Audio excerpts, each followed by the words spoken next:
Գյուրջան Կասկադ 60 ամիս փուլային վճարում բազմաթիվ առավելություններ։ Ցին պաշտպանություն, աջակցություն Լիդիա Մանթաշյանի։ Այո, միանում եմ, ինքը որպես այդպիսին աննախադեպ վերաբերմունք է, կարծում եմ, որ միայն այս դեպքին չի վերաբերվում, որոշակի իշխանության կողմից ցույց տալ է, որ մենք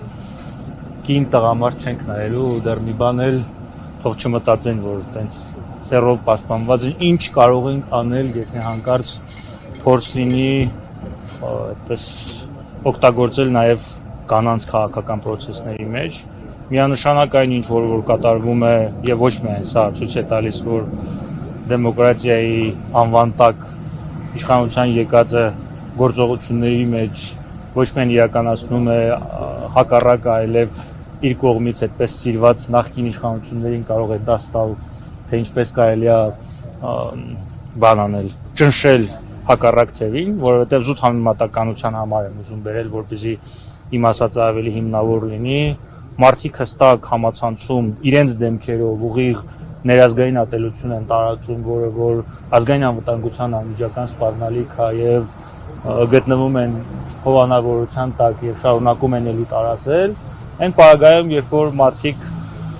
ոչ միայն զուտ խոսքի համար կամ այդպես կտրտած նույնիսկ կտրտած ինչ որ բաներ իրար միացնելով ամեն ինչ արվում է, որպեսզի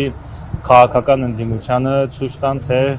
մենք ինչքան ուժեղ տղա ենք։ Ես կարծում եմ, որ որոշակի բարդույթ էլ կա այստեղ, որովհետեւ հենց աղջկա կնոջ նկատմամբ այսպիսի վերաբերմունքը առնվազն նաև բարդույթի մասին է խոսում, ցույց տալու համար, որ տեսեք մենք տղամարդ ենք, էլի մենք տղա ենք, կարող ենք նաև այսպես վերաբերվել, որովհետև զրկել ընդհանրապես տեսակցությունից, այսպիսի պայմաններում դնել եւ տղամարդկանց բաց թողնել նույն հոդվածի տակ եւ կնոջը թողնել, կարծում եմ հենց բարդույթի գոյության մասին էլ է խոսում։ Այս ամենի հանգուցալուծումը դուք ինչպես եք պատկերացնում կամ երբ եւ ինչպես է տրվելու։ Ես կարծում եմ, որ առանց իշխանության փոփոխության այդպես մնացած ցանկացած լուծումով, որ առաջարկում է,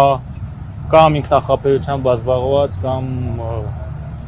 չգիտեմ, իսկապես հավատում է դրան, որ այդպես կարող է։ Առանց այս ռեժիմի փոփոխության որևէ դրական բան սպասել կլինի արդարադատության ոլորտում, կլինի մնացած մեկ այլ ոլորտներում, հատկապես անվտանգային ոլորտում, կարծում եմ խելքի մոտ չի։ Ինչ մնում է իշխանության փոփոխության ձևերին, երբ եւ ինչպես, այս կոնկրետ այս քաղաքական բաժանված ընդդիմության պայմաններում եւ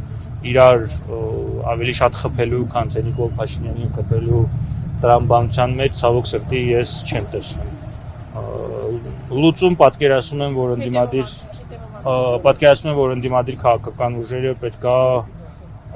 նախընտրություն կազմակերպեն մինչև ընտրությունները եւ միասնական ցուցակով գնան ընտրությունների։ Այդպես եմ ես պատկերացնում, բայց միաժամանակ նաեւ ուզում եմ իրատես լինել, որ ես այդ սցենարին այս պահին չեմ հավատում։ Իշխանության ներկայացուցիչները ասում են Հայաստանում քաղբանտարկյալներ չկան։ Այդ դեպքում ով է Լիդիա Մանթաշյանը։ Դե իրանք շատ բան են ասում։ Հիմա եթե իրենց ասելու կա սուտ են ասում։ Եթե կարճ ասեմ, սուտ են ասում։